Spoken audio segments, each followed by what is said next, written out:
Oh, I need my AirPods.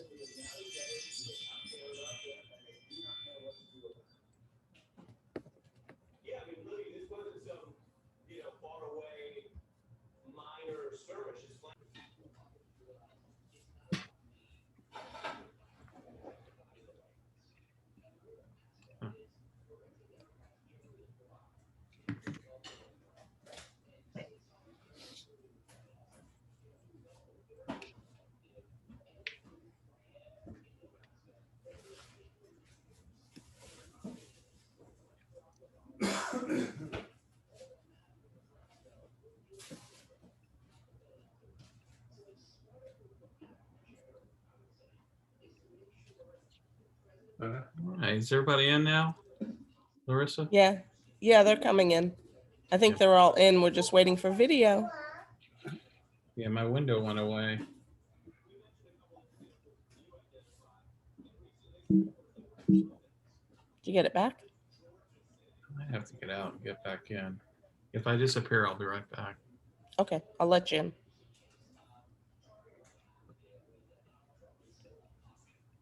Welcome, everyone.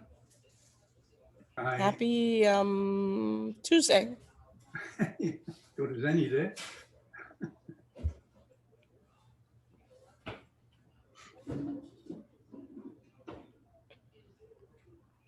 Guess I was on Michael's fiddling around with his stuff. Hi, Mark. mute.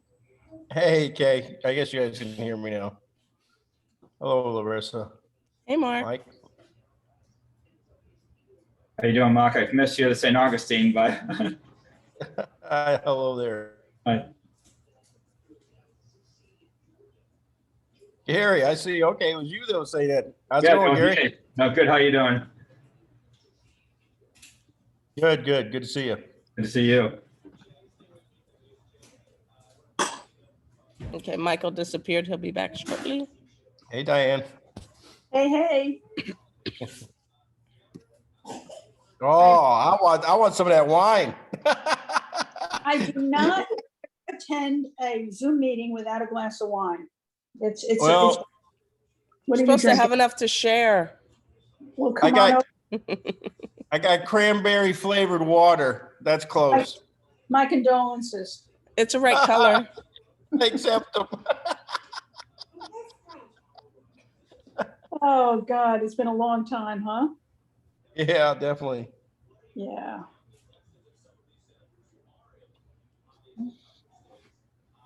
Michael, you good? I'm unmuted, but yeah, let's get started. Thanks for joining in. As Steve Harvey would say on Family Feud, we got a good one for you. Got Cameron Darnell. Some of you have seen his work and webinars and Zooms, sponsored by Hunts. Hunts was kind enough, and we have Gary Farber. I think a lot of you know Gary. Hunt's been a good partner for the Bird Fest for years, been a good partner for us, has been helping us with speaker fees to bring Zoom content. And Gary's graciously helped Cameron come on board, getting us ready for the field trip coming up here. Gary, if you didn't know it, and Cameron, we have 2 day-long boat trips scheduled to go birding.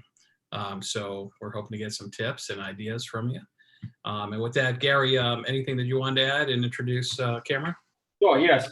So thank you guys all for coming on. I know many of you, and I missed you guys. I'm sorry St. Augustine did not happen. It's one of my favorite events to go to. I love it, seeing it every year, but I love seeing you guys. But so thank you guys for all of you guys that have supported Hunt's photo and everything like that.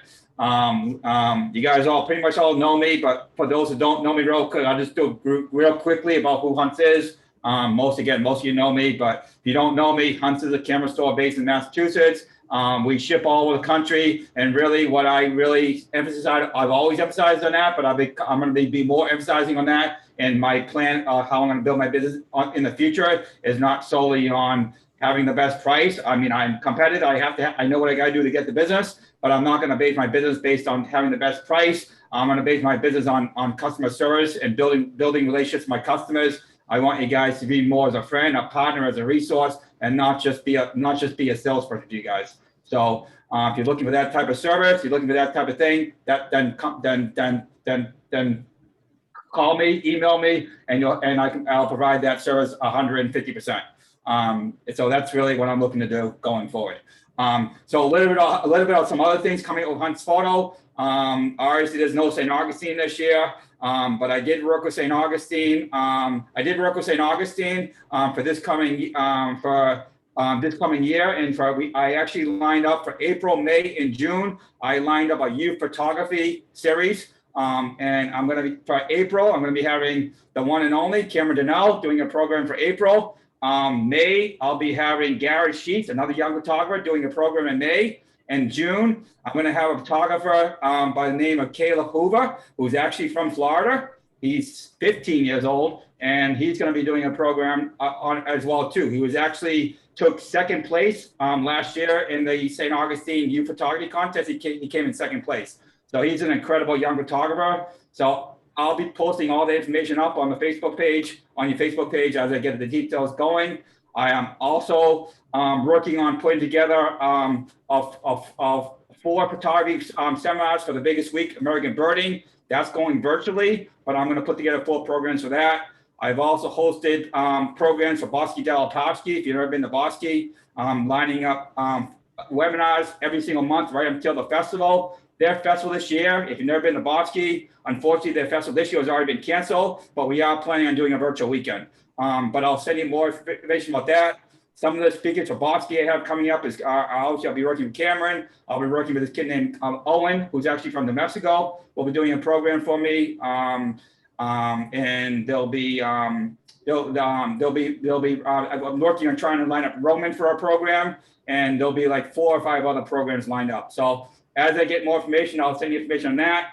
And another conference that I'm a part of is called Out of Chicago. And that's a conference geared to landscape photography. And that's a great series of that. And there'll be like 40 different speakers.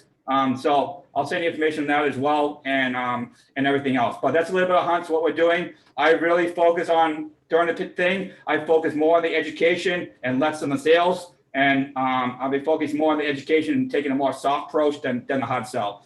So that's a little bit of us, what we're doing. I'm thankful for, I've learned a lot from the pandemic, and I'm looking forward to building what I did last year and making it even greater this year. So that's a little bit of Hunts, what we do, and thank you guys for your support. So with that all being said, I'd like you to introduce you to Cameron Darnell. I met Cameron Darnell through Instagram back in September. And he's become an amazing friend of mine. His work is just astonishing. What you're about to see tonight is just amazing. It's going to be educational, inspiring. You'll probably learn a lot about bird photography. I've gotten really incredible reviews. People have seen his program have just been amazing. I thought I was a bird photographer, but after seeing his program, I'm no bird photographer. You're the best speaker I've seen in 20 years.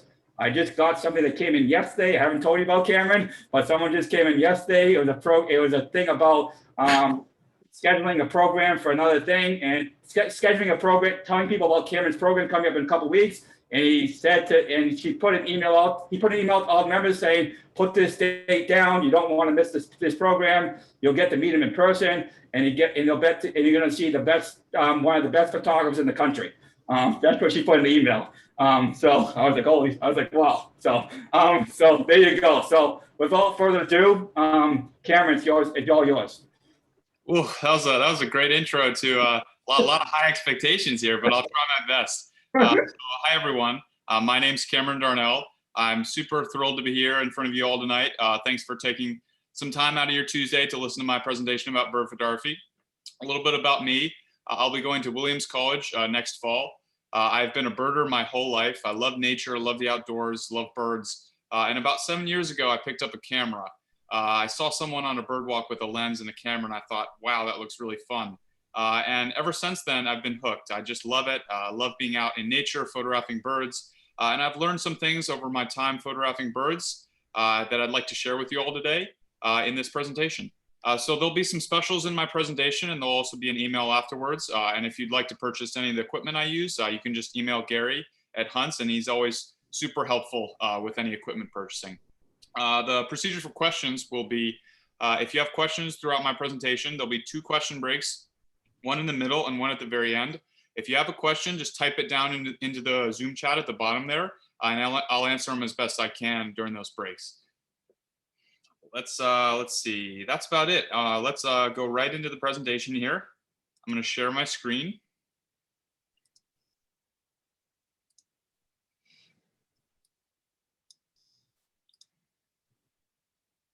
Today's presentation is all about getting creative with light in bird photography. In this Zoom workshop today, I'll discuss how I try to utilize light and composition to create expressive bird images. The topics that I'll go over today will be, firstly, I'll talk about how to use light to your advantage in bird photography, and that will include a discussion of quality as well as direction of light. Secondly, I will discuss creative composition in bird photography with some topics including lighting in the background and stylistic framing choices that I like to make when I'm in the field. Lastly, I'll discuss how to develop variety in a wildlife or bird portfolio, and I will include a species showcase where I show the same exact species photographed multiple different ways. And then I'll discuss mood and the role that it plays in bird photography. And then lastly, I'll discuss experimentation. The first part will be, as I said, using light to your advantage. Light really is the foundation of bird photography. It's incredibly important when you're photographing these animals. This is an image of a shorebird called a red knot. And these birds, they're coastal birds. They migrate up the coast of the United States, and they feed in these sort of tidal, marshy areas with a lot of water on the beach. And in this particular image, I was photographing this bird in the golden hour. So if you're unfamiliar, golden hour is the time 15 minutes after sunrise or 15 minutes before sunset, and that kind of window right before the sun sets or right after the sun rises, when the light in the horizon has a really warm golden quality to it. And so the sun is quite low on the horizon. Everything kind of has a warm glow, and that's the golden hour. In my opinion, that's the best time to photograph birds. That's usually when I'm out photographing birds that come trying to catch that sunrise and sunset. So this is an example of that golden hour light in an image here. This light is hitting this red knot's breast and its feathers here just really nicely, highlighting that orange color that they naturally have. And the golden hour also enabled the waves to be quite blue. Golden hour tends to make tones and colors appear brighter and more vibrant. If I was photographing this bird kind of at a midday sun time, like say 11 a.m., the tones in this image wouldn't have been as vibrant as they are. This is a second example of golden hour in bird photography. This is a type of shorebird, again, another type of shorebird called a marbled godwit. It's actually one of my favorite shorebirds, and I was photographing this bird in the marshes of New Jersey here, and I noticed this bird from a distance because of this long beak. This is their typical field mark, this marbled godwit. They have this upturned bill here that's bubblegum pink. So it's a really cool field mark that you can look for when you're looking for marbled godwits. There are actually plenty of marbled godwits in Florida on the beaches. It's quite a cool bird that lives down there in the winter. So this bird was photographed again in golden hour. It was really close to the exact time of sunset. It was about 5 minutes before the sun dipped below the horizon. So envision I'm photographing this bird in this open expanse of marsh, and it's just 5 minutes before that sun dips below the horizon. It's just the whole scene is covered in a warm orange glow, and that's why the tones on the breast of this bird are enhanced. And also in the background as well. The water appears more blue, the greens of the marsh grass are enhanced, and the kind of buffy orange color of the bird is much more vibrant because of this golden hour light. So far, I've discussed kind of when the sun is above the horizon and we're photographing with actual available sunlight. But the next kind of light that I love to photograph birds in, it's probably my favorite type of kind of time of day to shoot in, is this pre-sunrise and post-sunset light. So it's kind of a dusk time. Envision the time 15 minutes before sunrise when there's kind of pink tones in the sky. The reason I have this background picture is actually just to illustrate this purpose. Just take a quick look at that background there. That's the exact time that I'm talking about. It's kind of the pre-sunrise or post-sunset light when the sun's actually down, but you have those colors in the sky. So these pastel colors, they act like an artist's palette. You can play with them. Reflections in the water are enhanced because that sky reflects down into the water and makes the water appear the color that the sky is. And then lastly, camera settings, they may need to be adjusted in this scenario. You might have to use slower shutter speeds and higher ISO values because there's less overall light in the sky. This is an example of this type of pink light. This is a bird called a black-bellied plover. It's a type of shorebird.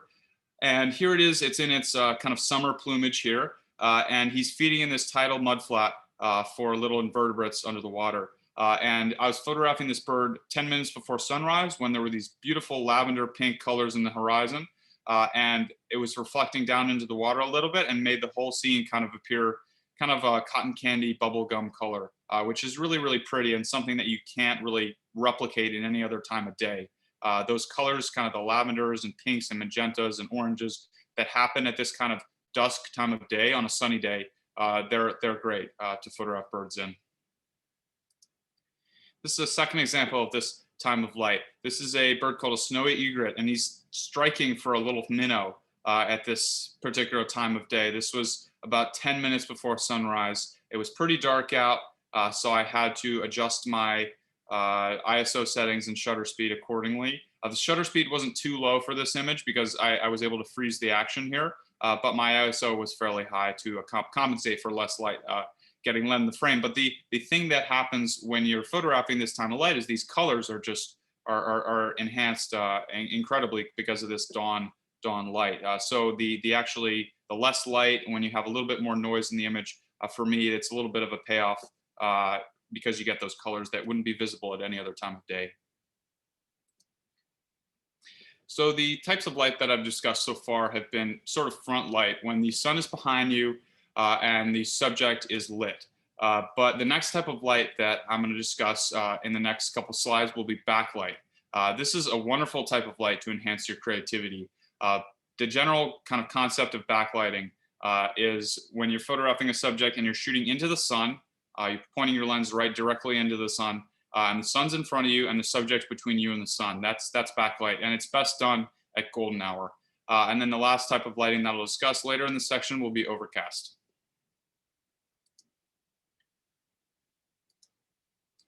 I love backlighting. I love the tones that the images have in backlighting. I love the creative effects that you can make with backlighting. This is a bird called a short-eared owl. And this is a type of smaller owl that lives kind of all over the country, but I happened to photograph this bird in Delaware. And he was flying around this marsh meadow area, hunting for little voles and mice under the grasses. And he was just flying around this whole meadow. They typically come out at dusk. And it was just at the golden hour of the sunset, and I managed to photograph him in backlight. The golden backlight was streaming through this bird's wing, creating kind of a halo effect where it looks like there's kind of a rim around the bird. That's kind of an effect that you can create with backlight, especially when the bird's wings are spread out. The reason I chose this particular frame was because he was looking me right in the eyes, which I thought created a more engaging portrait. This is a second example of backlighting in bird photography. These are two tiny little birds. They're actually chicks. They're young chicks. This is a bird called a willet. And these chicks were about a week old, and they were running around on this mud flat. And I was photographing them again at sunset on a sunny day. And there were these orange colors in the sky that were just beautiful. The backlight was quite nice in this scenario. And the sunlight was coming from, I think, the right of the birds over here. And it was that sunlight was illuminating the feathers of these birds here, and you have this kind of rim light, this halo around these birds that was created by the backlight streaming through their feathers. The third example that I'll share of backlight is a bird called a loggerhead shrike. These birds are really cool birds. They're all over Florida, and if you've ever seen loggerhead shrikes, they're quite small, but they're super fierce. What they lack in size, they really make up for in just fierceness and tenacity. They'll prey upon sparrows, mice, lizards, grasshoppers, anything really small that moves, and they'll tear them up. They'll either eat them or they'll cache them for later. If you drive through loggerhead shrike territory and there's barbed wire fence or thorn bushes, they will actually impale that prey on those thorns and kind of save it, store it for later, which is really gruesome, but quite fascinating as well. So I attempted to capture that fierce nature of this particular species, the loggerhead shrike, in this image. This bird was perched on this spindly little twig on a quite windy day. It was about 20-mile-an-hour winds, and I was driving on this road and saw him perched on this twig. He was struggling to stay balanced. He was spreading his wings out, tipping over almost, but barely keeping balance. and there was sort of about an hour after sunrise backlight streaming through his wings that created this light streaming through the wings effect. And this particular frame I captured, he was looking right at me, which created a fierce look because you can see that kind of hooked beak. That's the tool that he uses to tear up all these small animals. Next, let's discuss overcast days. Most of the images that I've shown so far, in fact, like 99% of them so far have been on a sunny day. But I do a lot of bird photography on cloudy days as well. It can be done. Overcast at the beach or lake, anywhere near water is not ideal because on a cloudy day, the water appears gray because the gray sky is reflecting down into the water, but on a sunny day, it appears blue because of the blue sky. So it's best not to be near water on a cloudy day. Cloudy light actually works best for songbirds, which are, one, they're never near water, and then two, they're usually in a green area. Songbirds like to be in the forest. It's often green in the forest, and something about the color green really looks good in overcast light. It just pops. It makes the colors really saturated on an overcast day. So that's why I love photographing songbirds on an overcast day. Composition when you're photographing these songbirds in overcast lighting becomes crucial to creating unique images because that creativity that I've been talking about with the angle and direction and type of lighting has been taken away. It's just kind of a flat overcast light. This is an example of that. This is a songbird called a Blackburnian warbler. It's just a gorgeous songbird, one of my favorite birds actually in the whole world. And he was perched on this little mossy log here with ferns underneath the log. That flaming orange throat just stood out like a burning torch against this kind of green forest background. And again, the cloudy light kind of enhanced these greens here. Often songbirds are found in green areas, and the cloudy light was working well for this particular image. Had I photographed this image on a sunny day, first of all, I wouldn't have been able to get it at all because this was during the day. This was at like 3 p.m. So the sunlight would have been harsh. It would have been overhead. It wouldn't have even been golden hour light. So it just would have been a completely unusable image if I had been photographing this bird on a sunny day because it was deep in the forest and the canopy of the forest kind of filters the light in and you get this dappling look on your images. So there's highlights and shadows all over your image and it looks kind of splotchy. So as I said, and I've said a couple times before, photographing songbirds on an overcast day is best. This is a second example of a songbird photographed on that overcast day. This is a bird called a cerulean warbler, and it's this bright blue songbird that lives in the eastern United States. And it was perched on a sweet birch tree, and there was actually another tree in front of him that was out of focus on a focal plane before him. And I shot through this foreground tree to a focal plane beyond the tree where he was sharp on that focal plane. So it almost looks like he's, in my opinion, kind of floating on a green background, even though all I did was shoot through this particular tree in the foreground to kind of find a window where he was sharp beyond it. So far in part one of this presentation, I've discussed how light can make your bird images more dynamic, and then how to make the most of photography on an overcast day. Next, I'll discuss creative composition. Lighting is crucial not only for the subject, but for the background. Backgrounds are incredibly important when photographing birds, and to have a good background, you really have to have good light. The difference between a good image and a fantastic image is often the quality of the background.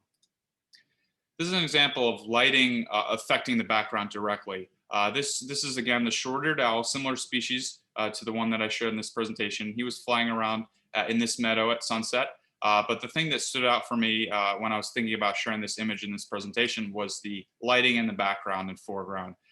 The golden tones at the sunset were just beautiful and enhanced the image. Had this just been an image of him against these kind of dark trees cropped really closely, you wouldn't have gotten that kind of golden grasses look that you have at the bottom and that warm golden glow at the top of the image. So this is an example of how lighting can really make an image better, not only on the subject, but also referring to the quality of the background.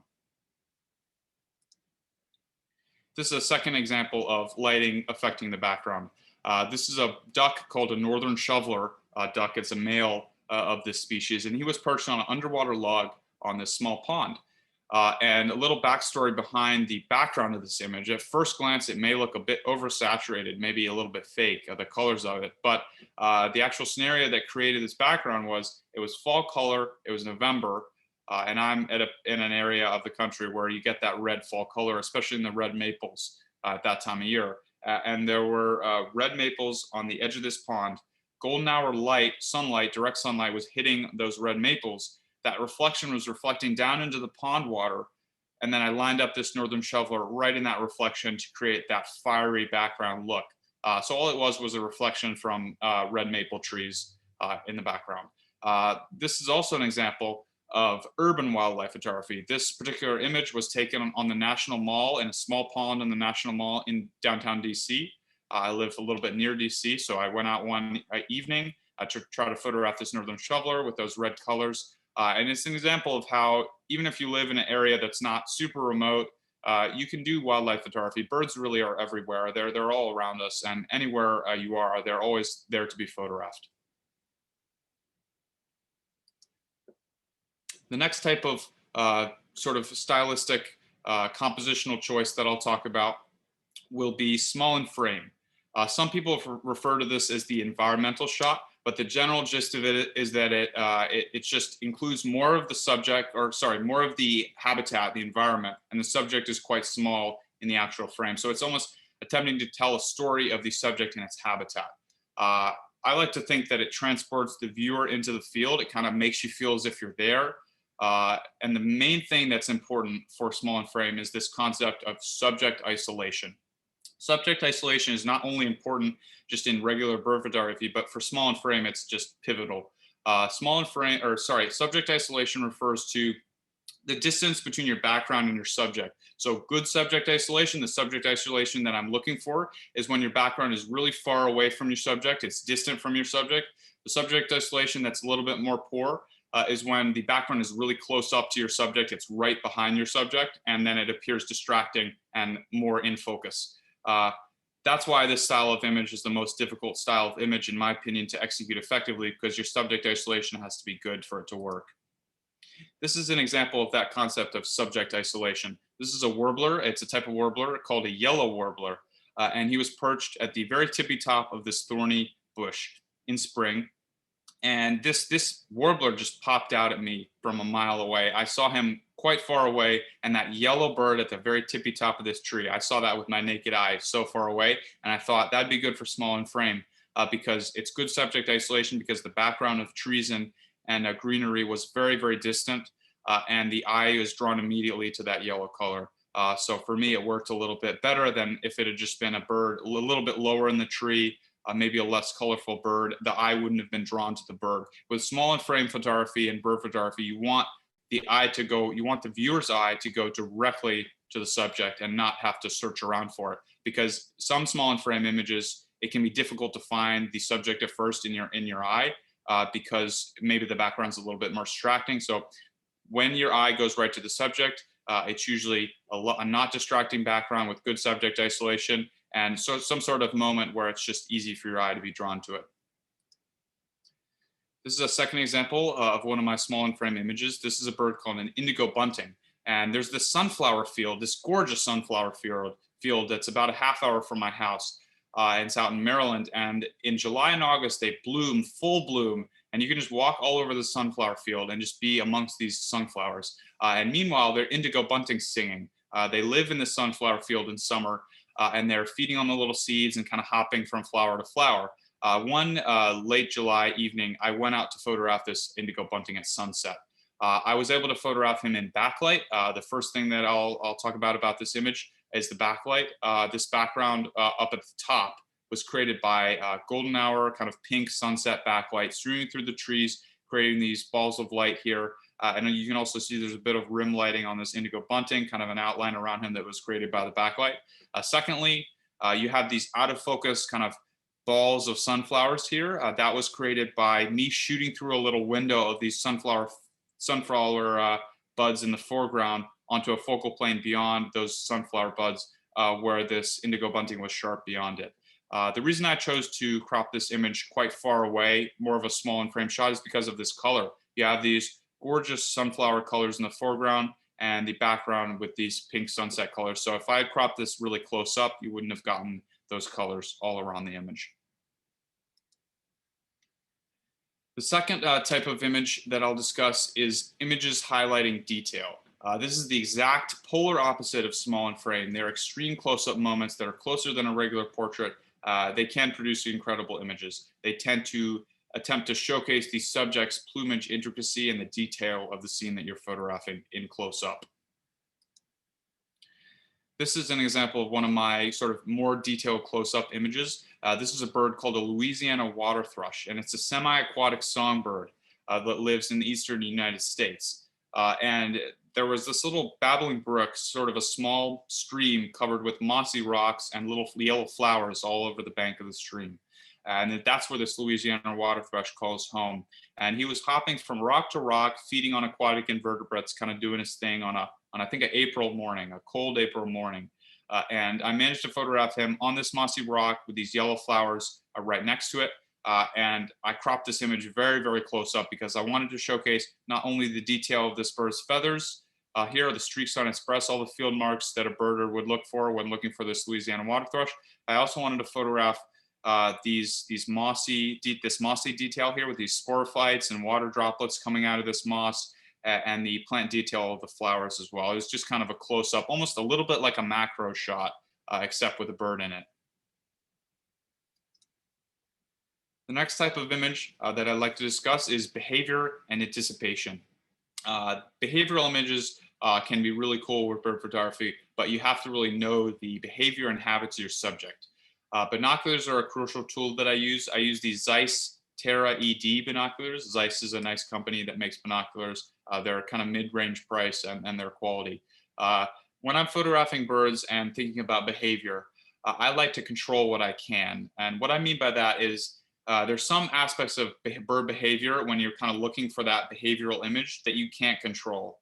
But you can control things like the quality of your lighting in that moment, the quality of your composition. So that means when you're there, you don't want to go there at the wrong time of day. You want to be there when the light's good. You want to have a composition that is appealing visually when you're kind of waiting for this behavior. And you can also, secondly, control your personal ability to know your subject and anticipate the behavior. You can research the subject that you're photographing. You can research when it's going to be there, the things that it does. And that's kind of how photographers in the field get lucky. The concept of getting lucky in wildlife photography, the more prepared photographer is the luckier photographer. So yes, there is luck involved in wildlife photography, but if you're more prepared, if you know what you're doing as far as what the subject's going to do behaviorally, you have a good quality of light and composition, you're going to be much more likely to get that sort of lucky image. This is a behavior that this bird called a snowy egret does.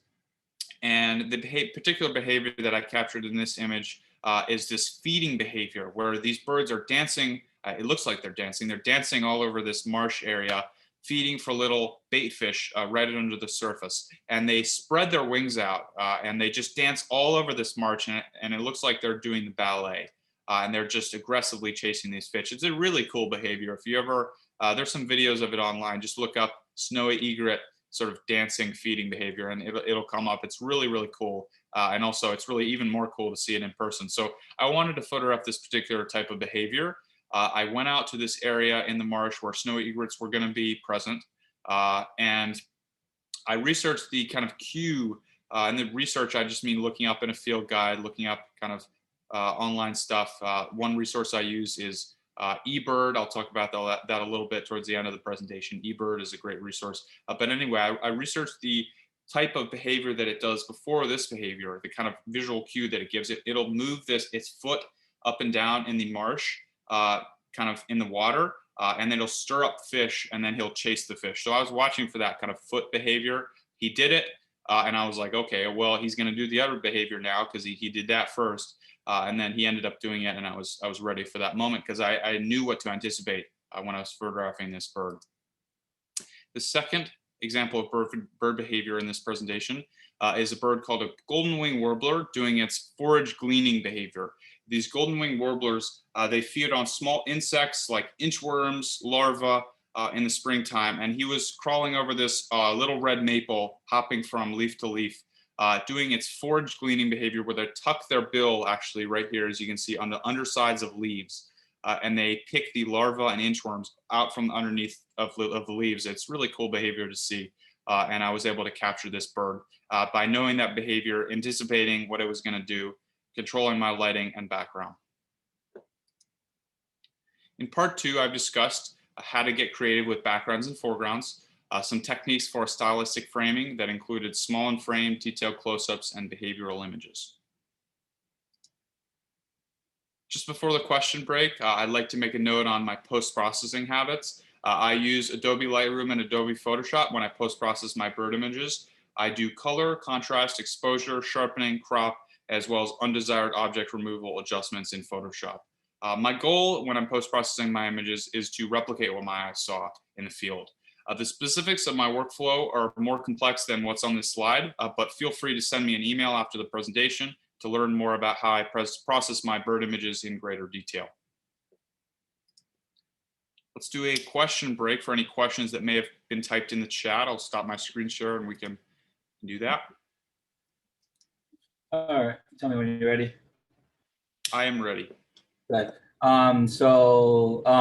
Kay want to know what are your camera settings for little songbirds? They vary greatly.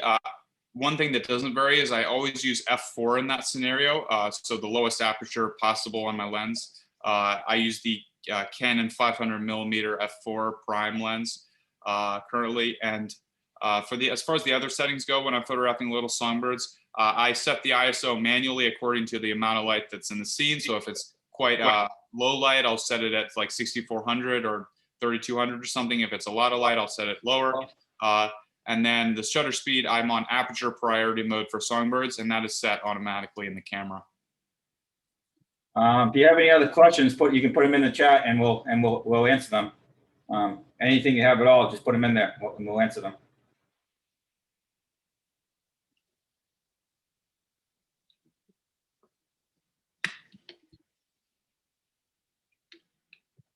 All right. If you don't, we'll have other questions at the end. So yeah, there'll be a question break at the end. So any questions that people may have thought of, I can answer as well.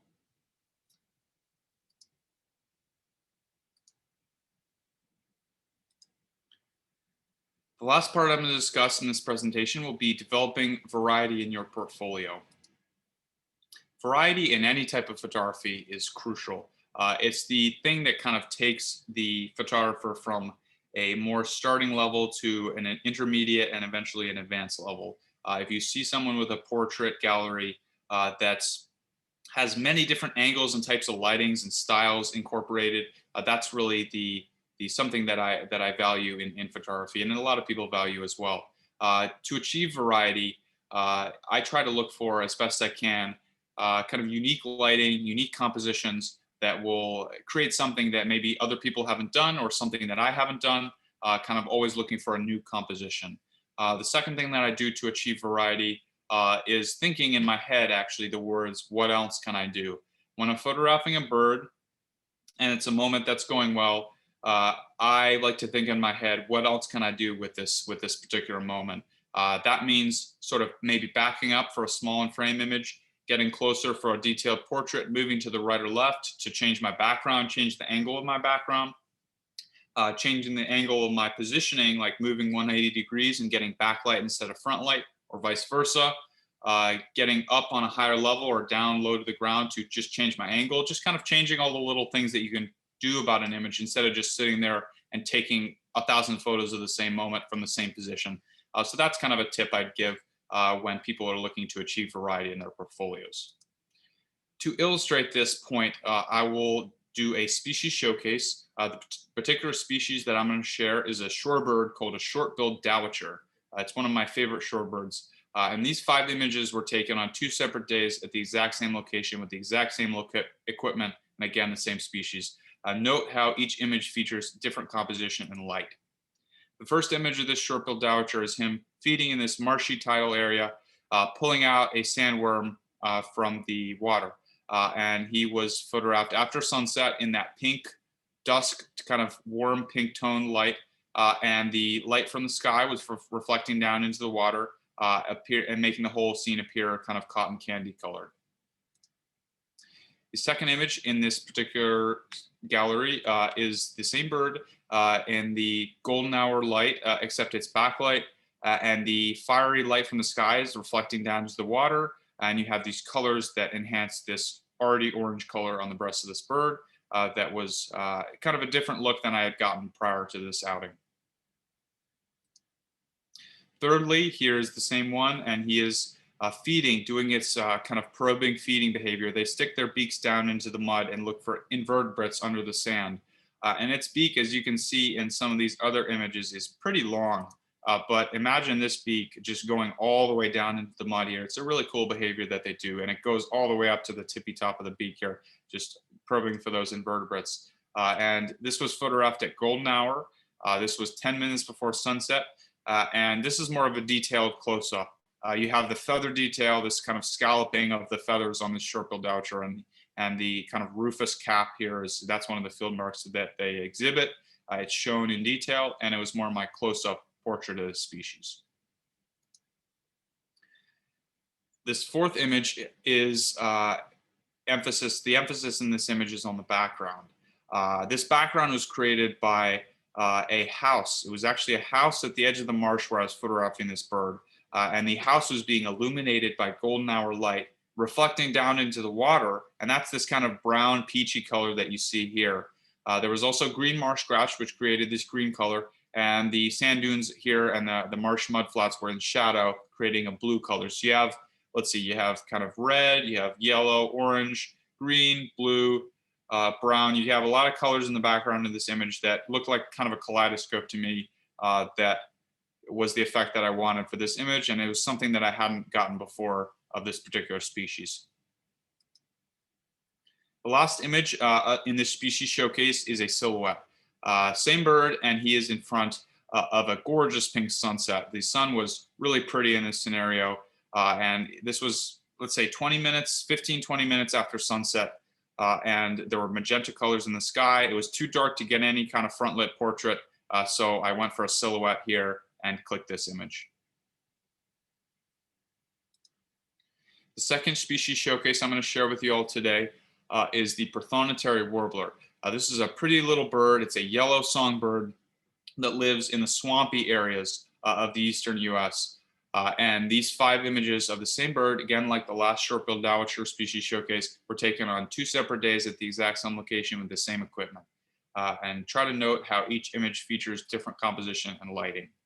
This first portrait of this prothonotary warbler is him singing on a rainy day, and he is singing out into the swamp with a green background. When I was photographing this bird, this was the very first image I had gotten of him, and I was pretty happy with it at the time. But I was also thinking in my head, okay, I can probably do better than this. I can think of something different with the composition. I can change my angle a little bit to create something a little bit more different. This is what I did next. This is the same bird, and he is on a completely different perch.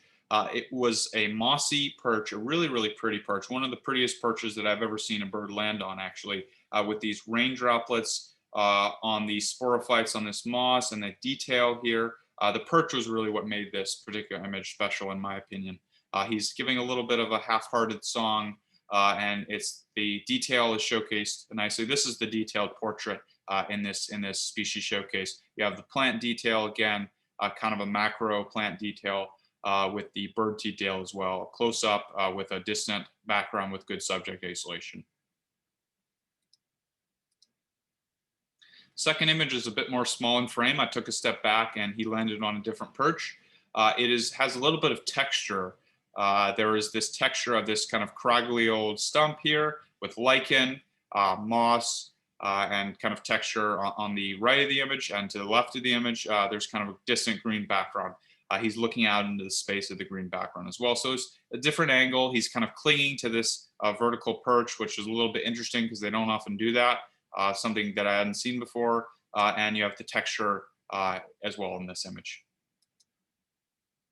This was on a sunny day. This was the next morning, and this prothonotary warbler is singing on this mossy perch in backlight.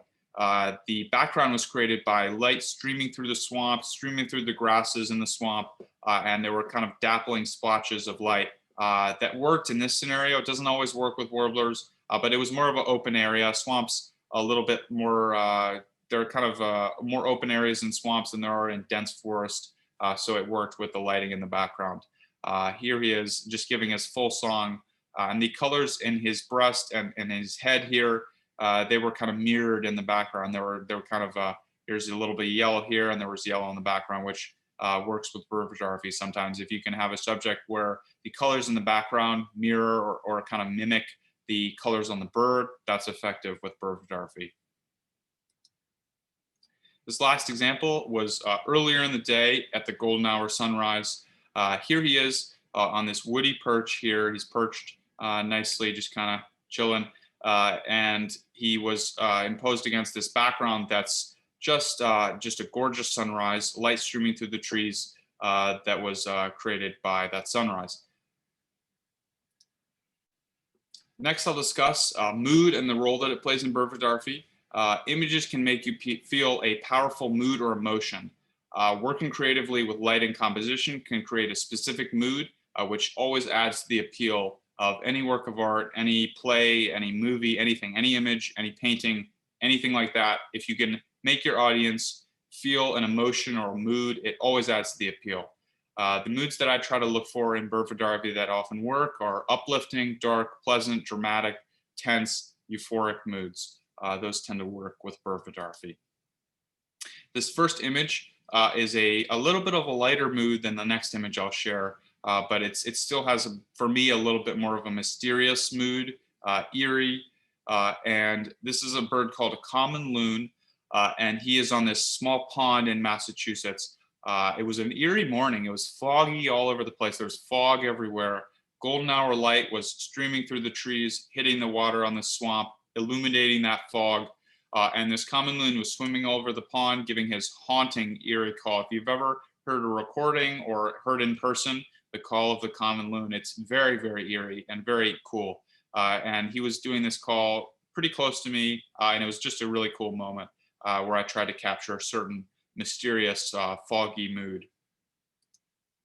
The second image of the same day, it's the same exact scenario with the same bird, but it was taken, I think 10 minutes earlier, where the golden hour light was pretty intense. The fog was really, really bright at that point. It was rising rapidly over the water. It was evaporating quickly, and it created this sort of hellfire look. In my opinion, this loon looks like he's kind of approaching the underworld, kind of approaching the gates of hell here, and it's just fire rising all above him.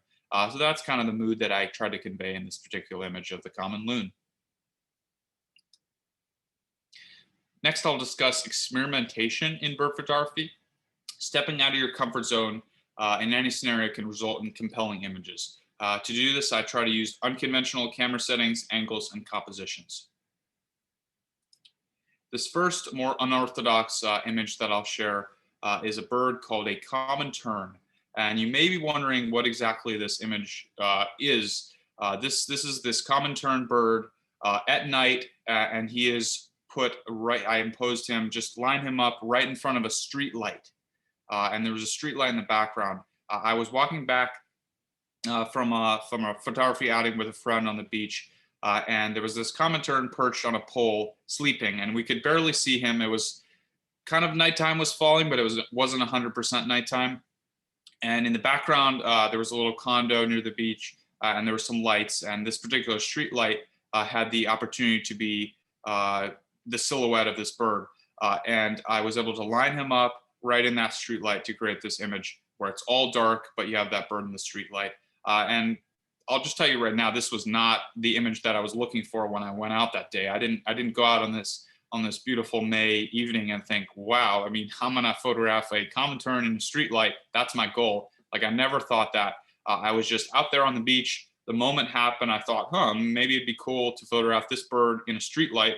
Maybe no one's done that before. I'm sure people have, but I hadn't seen it before. So I thought, maybe that'd be cool. And I ended up doing it and ended up liking the results afterwards. The second thing that I sometimes do to experiment in bird photography is the concept called a pan blur. The pan blur is when you lower your shutter speed. The optimal shutter speed for a pan blur is between 1/20th and 1/60th, 1/80th of a second for bird photography. A pan blur is when you have birds that are flying either to the right or left of you or the left or right of you. and they're flying quickly by you. And you, again, drop your shutter speed to that value, and you pan with them and click your shutter as they're moving by you. And it kind of an attempt to create an impressionistic painting kind of look with these birds. This particular subject is a bird called a black scoter. It's a type of sea duck, and there were 3 of them flying by me. I dropped my shutter speed down quite low to about 1/30th of a second to create that impressionistic blur. And I had pink light in the background from the dawn sunrise that was created by that light. And in the end, it created an image that looked almost a little bit like a painting. The takeaways from this presentation, I would say, are try to leverage light to enhance your creativity, whether that is golden hour light, backlight, overcast light, kind of that dawn light. Lighting is really important to enhance one's creativity. Try to look for the best light close to sunrise and sunset. The next step I'd like to give is try backlighting. A lot of people have heard about backlighting, but maybe not attempted it yet. My advice would be to go out and try backlighting at golden hour. It's a really useful thing to get creative with any kind of photography. Try to think critically about the compositional elements apart from your subject, focusing on the background, the foreground, the angle at which you're shooting your subject, the subject isolation. All those things can improve your photography a lot. To achieve variety, I like to think, what else can I do? And then I like to experiment with mood in bird photography and try to convey a certain emotion in my photography. And then lastly, try to step outside your comfort zone with bird photography. Try the pan blur technique and try images that you may not have kind of thought of in the beginning, but maybe it just comes to you in the moment. Try to do that to step outside your comfort zone. Thank you for taking the time to be here today. I really hope you enjoyed this presentation. I had fun giving the presentation. I hope you learned something and enjoyed it. I have a website. I put it in the chat. It's CameronDarnellPhotography.com. On that website, I sell fine art prints. And then if you'd like to connect with me, my Instagram handle is @CameronDarnellPhoto. Give me a follow. And yeah, I've most of my work is on there. That's kind of where I post most of my images these days. And my email, I also dropped a link to that in the chat. It's birdcam77@gmail.com.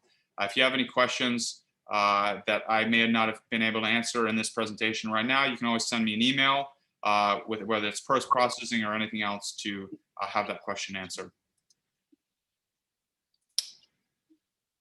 I'm going to stop my screen share and we can answer any questions that may have come up.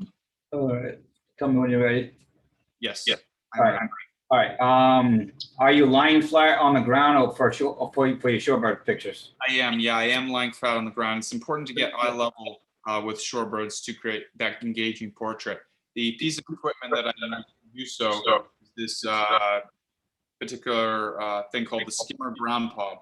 And it's a flat piece of plastic equipment where there's a screw in here, and you can screw any kind of head in here and have panning motion to the right or left. So I'm using this flat on the ground when I'm photographing birds lying down. That will be in the, when we send out the email afterwards, that will be in the special, so you can get that if you want. How do you not scare the birds away? Do they notice you? Do they notice you? It depends on the species. It really varies greatly with species with birds. Some are really skittish. Ducks in particular are incredibly skittish. For ducks, I use the blind. I use the quick camo blind or the lens coat lens hide, either one. I think it'll be in the specials, but the basic concept of it is it's a throw hide. It's kind of a cloth device where you throw it over yourself, and it's a portable blind. It kind of becomes a blind that you don't have to build yourself. So it's a nice little thing to have when I'm photographing ducks. For shorebirds, for that particular challenge, what I try to do is anticipate where they're going to move to. So I'll lie down in an area where I think they're kind of the general direction in which they're traveling and try to cut them off and anticipate where they're going to be. With songbirds, they're often not as skittish in that scenario. So that's one of the birds that's not as skittish. The kind of order of skittishness for birds in my experience and what I've dealt with are songbirds and that skittish. Shorebirds aren't that bad, and ducks are usually incredibly skittish unless they've been fed in a park or something. Okay, and then Michael asked the famous question. One famous question, the other famous question is down below too, but the first famous question is, do you use flash or no flash? Yeah, I don't use flash in my bird photography. The reason I don't use flash is, for me, flash, there's a lot of equipment that's involved with flash, cord, an extender, the flash itself, a better beamer. Everything kind of has to come together for that flash to be working. It weighs a lot. It's cumbersome. So that's the main reason I don't use flash, because I'm mobile when I'm photographing birds. I'm trying to move around to get the right background and everything. And the way that I can compensate for not using flash in my bird photography is in post-processing. I will selectively edit the bird itself, raise the shadows in Photoshop with layer masking and techniques like that to make it appear like it was flash sometimes. So if it's a scenario that's super dark and I would have needed flash, I can always compensate in post-processing for that. Do you use Photoshop to edit the photos, or how much editing do you do? I do use Photoshop to edit them. I try not to do a ton. The goal that I always have when I'm editing a photo is to make it look like what I saw in the field. Cameras are not perfect, and they don't always capture exactly what you saw as far as lighting and shadows in the camera. So if you're seeing that subject and that scene in the field, it's often prettier in your eyes. So I'm just trying to replicate what exactly I saw, and oftentimes the camera right out of camera doesn't do that. I kind of try to compensate in post-processing. How often do you use a tripod versus handheld? I use a monopod, actually, neither of those things often. So a tripod, the reason I don't use a tripod is because it's, again, similarly to the flash, it's cumbersome, it weighs a lot, it kind of weighs me down, and I'm not as mobile with it. A monopod is a great alternative because you're not having to handhold the particular lens. If you have a heavier lens, if you're hand holding it, it can get really, really heavy and burdensome. With a monopod, you have that support. So you're not having to hold it, but it's a little bit more mobile than a tripod. So for me, it's actually the split right in the middle, the happy medium between a tripod and a handheld setup. And then I guess the next question, Lonnie asked the next question here, the same one. Do you always shoot an aperture priority? I always shoot an aperture priority, yes. Do you recall hearing the answer to the question, what lens do you use? Yeah, you can answer that, Kevin. Okay, I use the Canon 500mm f4. And as far as camera, I'll just say the body that I use as well. I use the Canon 7D Mark II body. Does anybody else have any other questions for myself or Cameron? If you do, you can put them in there and we'll be more than happy to answer them. If you have any questions, I'll just put them in there. We answer them. One last thing I do want to mention to you is we are going to be doing, I'm sure some of you have heard of ours, you've heard of Space Coast Birding Festival. And Space Coast Birding Festival is an event in ours in the other part of Florida, Tysonville. And I'm usually always a big sponsor for them. That event has been canceled this year, but I work with the Space Coast Birding Festival, and we're going to put together a photography weekend, which is actually going to coming up the last week in March. It will be in the email on it, and I will put that down there. But I'm going to do that a little bit different than some of the other festivals that I'm in part of. And this, I'm going to do 10 programs with 20 presenters, but pairing up a presenter with a different presenter. And it's going to be a two and a half hour program with 2 presenters. It's going to be more in the field, in depth, and giving more deep dive in photography. And I got things covered from macro to portrait to landscape to all that information. Cameron just put the thing down there. Cameron is actually going to be leading off the thing on Space Coast and being opening up the thing.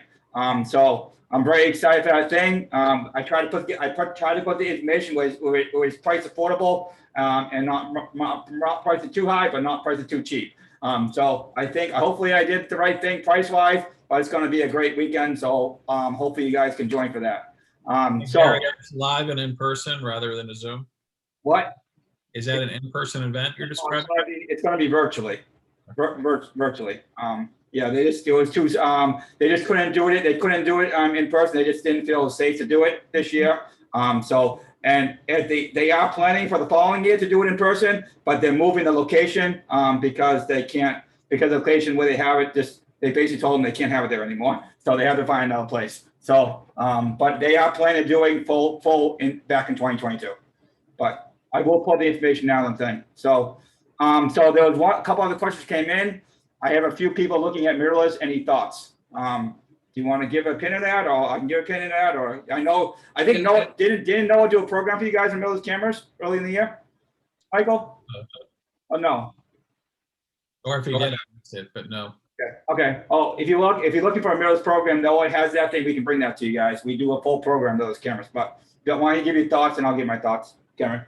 Yeah, I don't know a ton about it. I'm actually going to try a mirrorless camera shortly, rent one and just from Sony and just try it to see how it is. I've never used one before, so I don't have a ton to say on the matter, but I have heard the people that have mirrorless cameras, they love them and are always recommending them to me. It gets a little bit annoying, actually. It's funny. They're always like, oh, mirrorless. And I'm really curious to see what it's all about. So, Gary, do you have anything to add? Yeah, so I mean, I'm going to say that mirrorless is the future. Noah knows a little more about it than I do, but mirrorless is the future, and there's a lot of features to mirrorless that the SLRs don't have. And I think you're going to be, if you're not shooting mirrorless right now, you're probably going to be forced to shoot mirrorless because I don't see you're going to see a lot of companies coming out with DSLR cameras. So if you're looking to upgrade, you're probably going to be forced to do that. So right now, for a leading type of thing for mirrorless cameras, in my personal opinion, this is just my opinion. You can talk to other people, but if you're into the birding photography market and bird photography, Olympus has really taken a deep dive in the birding photography market. And any birding festival that I do, Olympus has, the last couple of years, I've done incredible with Olympus. The great setup is the EM1 Max X, the high-end Olympus 1N Max X, and in the 300 millimeter, but they also just came out with 100 to 400, and they came out with a 150 to 600, which is actually a game changer. But if you can't afford $8,000, then you go with the 100 to 400. But if you can afford that, that lens is supposed to be thing, but that lens is on back order. If you don't have your order in for that lens, that's back ordered for the whole entire year. That Olympus is really good. Sony has become in the last couple of years, Sony has become a real game player in the birding market. And Sony told me they're going to put a lot of emphasis this year in focusing on going after the birding market. They just came out with the impressive A1. They have the 200 to 600. They have the 600 millimeter, but if you can't afford $13,000, the setup would be the A92 and the 200 to 600. That's the setup people doing bird photography. Personally, I think Nikon is behind the times in mirrorless. They're getting there, but I certainly think they're behind the times. And Canon is behind the times. They're catching up with the R5 and R6. With the R5, R6 was a huge seller, but they have room to go. So, but it really depends on what type of thing. But that's little my thoughts. But if you want a full program of mirrorless cameras, Michael, you can talk, and we can line up Noah to do a full hour program. He can give you the ins and outs of everything. That's that. There was another question that came in. I assume you're using high-speed shooting. Pick the best photos from several taken. Do you use filters? So for the high-speed shooting, that's exactly what I do. I will shoot at continuous high-speed mode, take a bunch of photos, and pick the best one in post-processing, the best pose, the best angle. So yeah, that's you hit the nail on the head. That's exactly what I do. I don't use any filters currently. So there was a question that came in, do DSLR lenses fit mirrorless cameras? Some do, I don't know the insides and outs about it, some do, but if you don't have it, if it doesn't the right fit, what you get is you get an adapter and you click the adapter on the thing and then it will work. But if you want more information about that, in the email that goes out, you can contact Noah and he can give you all the information about all the details on that end of it. Anybody else have any questions for myself or Cameron? If you do, you can put them in there.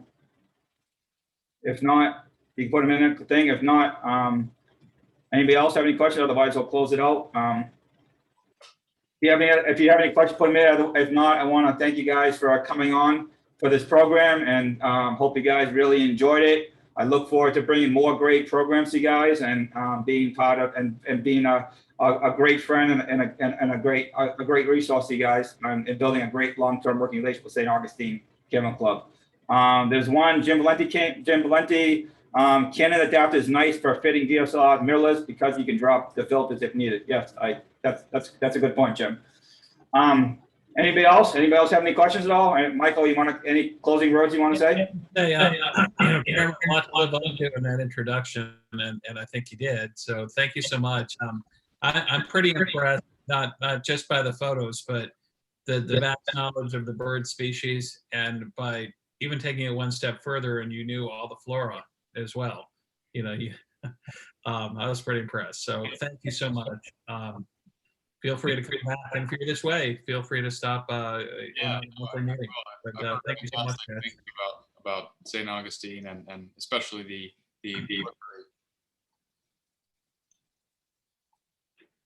So I hope you guys got a bit of information on that. They'll encourage you to go out and do your workshop and go shoot and find and learn some stuff from what Cameron taught you.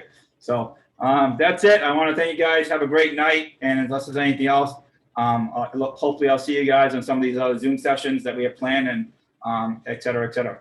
Yeah, there's a housekeeping for the group. The next Zoom session is actually sponsored by Hunts again. Thank you, Gary. We've got a representative from Westcott showing how to use some artificial light. So I think that's a good compliment to what Cameron's shown us tonight. All right. Thank you all. Thank you all. Have a good night. Thank you. All right. Take care. Good night.